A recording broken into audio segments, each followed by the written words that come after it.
नमस्कार साथियों।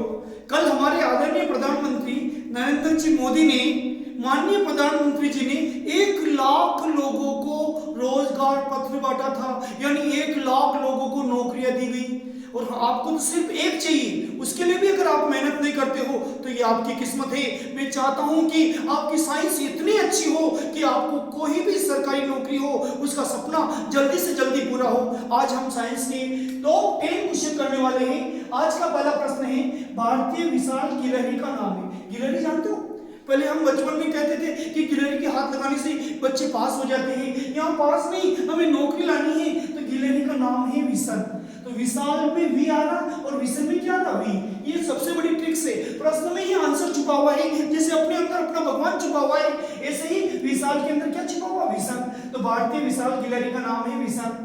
अगला प्रश्न है आज का दूसरा, ध्वनि की प्रबलता को मापा जाता है। ध्वनि की प्रबलता है तेज आवाज। हम कोई ट्रैफिक में जा रहे होते हैं तो कभी कभी कानों की अंगुली लगानी पड़ती है, कभी अपना सिर दर्द होने लग जाता है। उस ध्वनि की प्रबलता को मापने को किसमें मापा जाता है? तो देखिए, प्रबलता में पल आ रहा और डेसिबल में भी क्या आ रहा? बल। तो ये चीज अपने प्रश्न में ही आंसर छुपा हुआ है, इसे ही साइंस की ट्रिक्स कहते हैं। तो ध्वनि की प्रबलता को मापा जाता है, तो प्रबलता में जोड़ दीजिए। इस प्रबलता में जो शब्द छुपा हुआ है बल, वो डेसिबल के पीछे आ रहा है। तो ध्वनि की प्रबलता नाम आते ही आपके दिमाग में डेसिबल आना चाहिए। अगला प्रश्न है, व्यस्त यातायात यानी ट्रैफिक में ध्वनि की प्रबलता कितनी होती है? तो ये सोचिए, यातायात को इंग्लिश में ट्रैफिक कहते हैं। अब ट्रैफिक में अक्सर गिनो, 1 2 3 4 5 6 7, 7 के जीरो लोग कितने हो गए? 70। तो यातायात में या व्यस्त यातायात में ध्वनि की प्रबलता होती है 70 डेसिबल।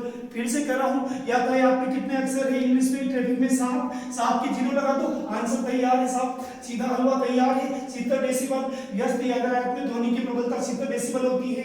आज का चौथा प्रश्न है, वाहनों के लिए कौन सा ईंधन सबसे कम प्रदूषक है, यानी जिससे प्रदूषण कम फैलता है? देखिए, डीजल से, पेट्रोल से, इनसे प्रदूषण फैलता है और सरकार इलेक्ट्रिक वाहनों को इसीलिए प्राथमिकता दे रही है। लेकिन वर्तमान में सीएनजी से, सीएनजी कंप्रेस्ड नेचुरल गैस, संपीड़ित प्राकृतिक गैस, उससे सबसे कम प्रदूषण होता है और दिल्ली सरकार इसी को मान्यता दे रही है। सीएनजी वाले वाहन को प्रवेश करने दिया जाता है। तो फिर से सुन लीजिए, वाहनों के लिए कौन सा ईंधन कम प्रदूषण फैलाता है? सीएनजी, संपीड़ित प्राकृतिक गैस, कंप्रेस्ड नेचुरल गैस, कुछ भी आंसर हो। अगला प्रश्न है पांचवा, कोक किसका शुद्ध रूप है? कोक, खेलने वाली कोक नहीं, कोक यानी कार्बन। इस कोक का पहला अक्षर भी क है और कार्बन का भी क है, तो इसका नाम से ही आंसर छुपा हुआ है। प्रश्न को 2-3 बार पढ़ लो, आंसर अपने आप डबल शब्द में आपको दिख जाएगा। कोक किसका शुद्ध रूप है? कार्बन का। कार्बन एक काला पदार्थ होता है। यह छठा प्रश्न है, वह ताप जिस पर कोई पदार्थ जलना शुरू करता है। देखो, इंसान जले तो बुरा लगता है, पदार्थ जले तो भी बुरा लगता है। जिस ताप पर पदार्थ जलता है उसे ज्वलन ताप कहते हैं। जलने का आधा ले लीजिए, आंसर तैयार है ज्वलन। इस जलने में ही ज्वलन ताप छुपा हुआ है, तो प्रश्न में आंसर छुपा हुआ है। आज के सभी प्रश्न ऐसे हैं कि प्रश्नों को 2-3 बार पढ़ो तो आपके अगले शब्द में आंसर मिल ही जाएंगे। तो वह ताप जिस पर कोई पदार्थ जलना शुरू करता है उसे ज्वलन ताप कहते हैं। आज का 7वां प्रश्न, परस्रव्य ध्वनि की आवृत्ति कितनी होती है? परस्रव्य ध्वनि यानी ऐसी आवाज जो अपने कानों को बहरा कर देती है, मैक्सिमम आवृत्ति वाली, वो होती है 20,000 हर्ट्ज। 20,000 हर्ट्ज आवृत्ति होती है। अगर इसी को किलो में पूछे तो 20 किलो हर्ट्ज। ये आवाज इतनी तेज होती है कि वो परस्रव्य ध्वनि की आवृत्ति होती है। अगला प्रश्न है, ध्वनि संचरित होती है। ध्वनि संचरित होती है यानी ध्वनि किसमें बहती है? ध्वनि हम किसमें सुन सकते हैं? ठोस में भी सुन सकते हैं, किसी पत्थर को फेंकिए आवाज आएगी। द्रव में भी आप ध्वनि को सुन सकते हैं और गैस में भी सुन सकते हैं। यानी ध्वनि पदार्थ की तीनों अवस्थाओं में संचरित होती है, ठोस में, द्रव में, गैस में। ठोस यानी सॉलिड, द्रव यानी लिक्विड, गैस यानी गैस। तो ध्वनि का संचरण होता है ठोस, द्रव और गैस।